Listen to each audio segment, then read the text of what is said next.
Hi everyone, welcome to Kristin's Corner. I'm Kristin Huffman, and this is a show where I'm interviewing experts in the entertainment industry, and we're discussing trends and changes in the business so that we can all be better prepared. Today I am speaking with Mark Deklin. You know him from his role as the scheming Senator Jack Bowman on Designated Survivor, and then like so many other things: Blue Bloods, The Blacklist, The Code, Blind Spot, Major Crimes, Grace and Frankie, Devious Minds, Hawaii Five-0, Lone Star. You can look him up on IMDb, and what you're going to say after you do that is, what hasn't he been in? He's been in movies. He's also, and this was my favorite, he's a perennial favorite on the Hallmark Channel, where he can be seen almost every year as the romantic lead in one of their beloved holiday movies. And somebody out there just went, oh, that's where I see him.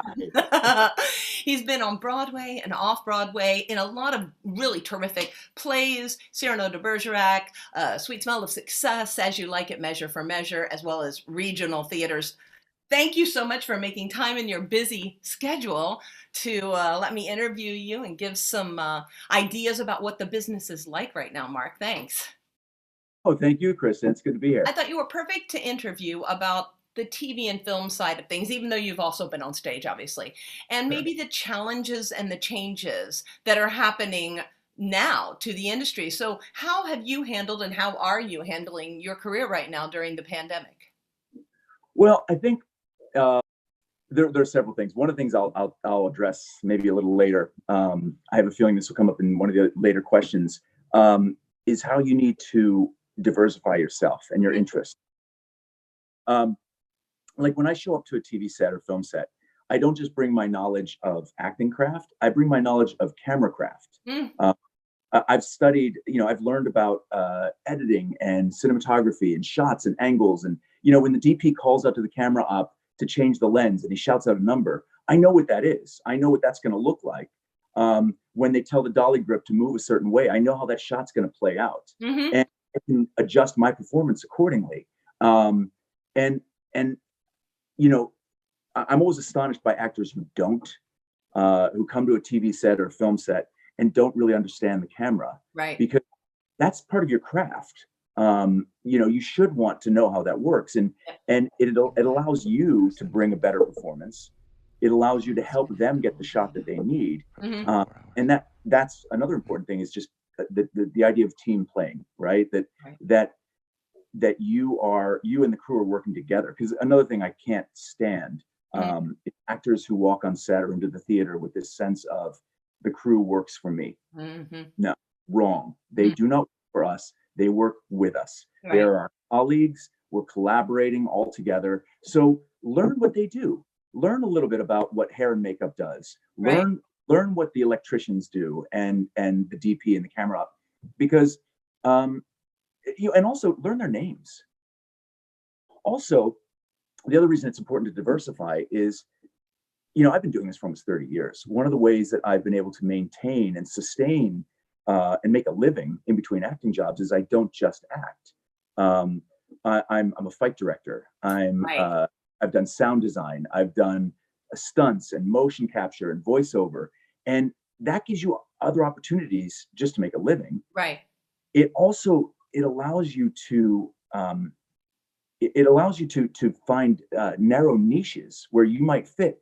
I look back at my career and I see so many moments where my career went down a certain road, and I realized it was because I was in the right place at the right time with the right tool. Right. Because luck is great. It's great to be in the right place at the right time, but if you can't step up to the moment, then it passes by. I didn't set out to be a fight director. It was something, I was in conservatory. We studied stage combat. I liked it. And I had an opportunity to certify with the Society of American Fight Directors. And on the one hand, I thought, well, I don't really need to do this. I'm not planning to be a fight director. But I thought, well, why not? It's a good skill. It might look good on the resume. Why not? Right. So sure enough, within a few years, I was doing those kinds of roles. I was playing Macbeth, Duff, and Hal, and Hotspur, and Laertes, and Hamlet. But also because I had that on my resume, I was being asked to be the fight captain, which is great. That's a pay bump, right? Love that. Yeah. But then I started to get a reputation for being good at that. And then there were these moments happened where friends of mine were in shows, and maybe there was a moment of violence in the show. The director said, oh, does anybody know a good fight guy?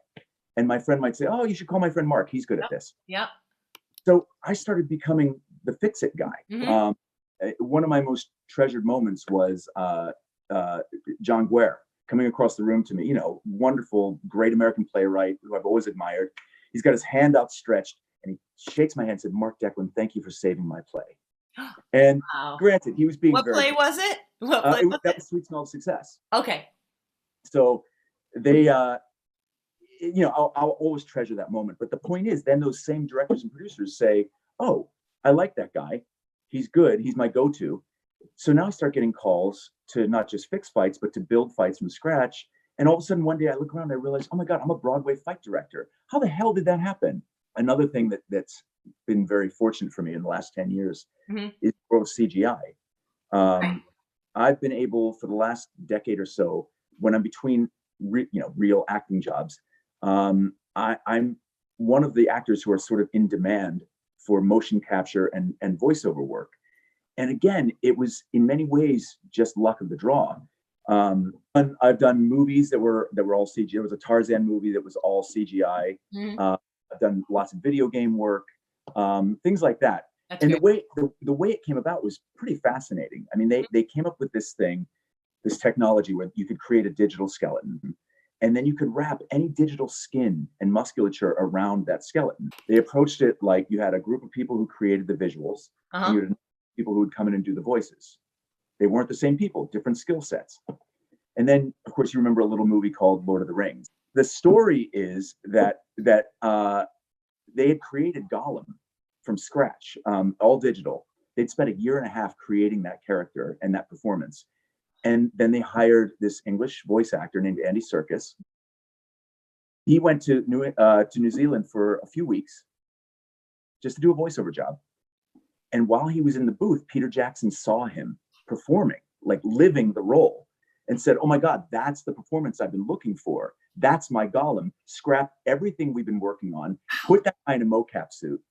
And of course, amazing performance, Oscars, etc. And all of a sudden, the whole paradigm shifted. And people said, "Oh, if you have the same actor do the body and the voice, you'll get a more integrated performance." And it became a very small pool of some of us who were already working in voiceover, who were say, "Oh, I have that skill set. I can jump into that niche and I fit just right." And there was a small handful of us who became the sort of in-demand guys for that particular niche. What are some upcoming trends and tips that you see happening like right now in the business that maybe weren't even trends and tips 3 years ago, 5 years ago? Sure. Well, one of the most obvious ones is sort of what you and I are doing right now, right? Self-taping. I started seeing self-taping about 5 years ago, but it wasn't prevalent. It generally, and in theater, it wasn't prevalent at all.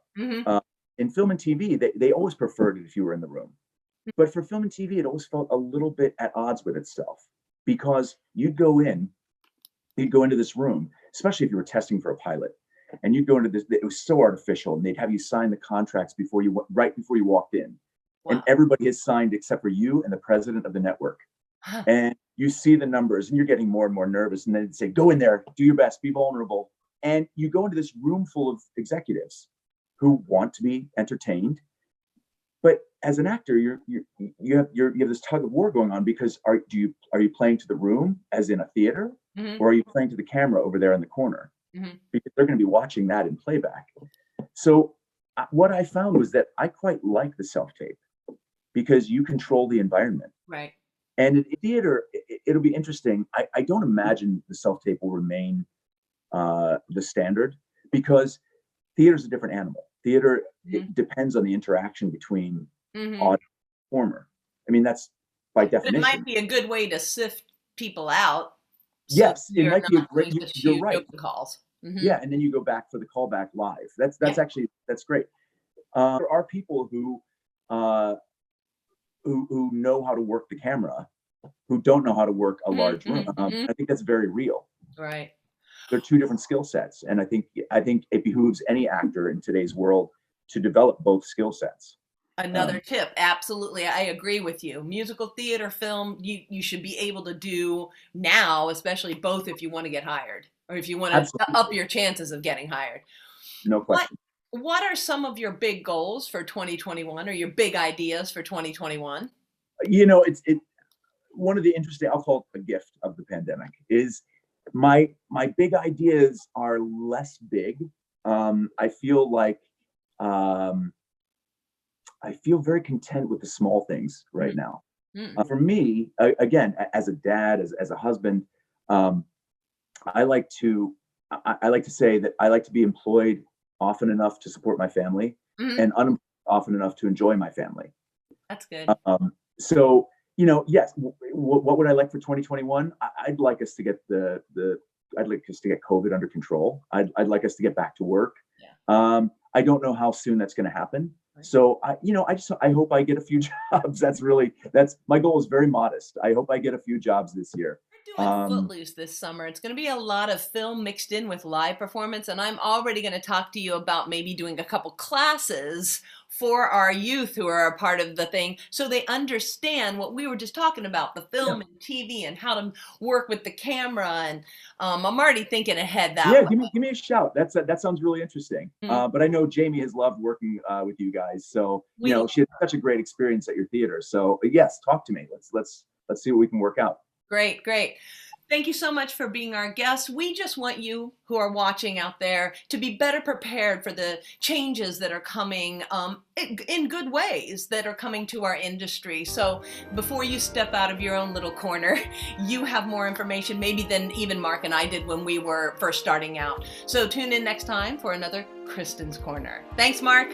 Thanks, Kristin. Take care.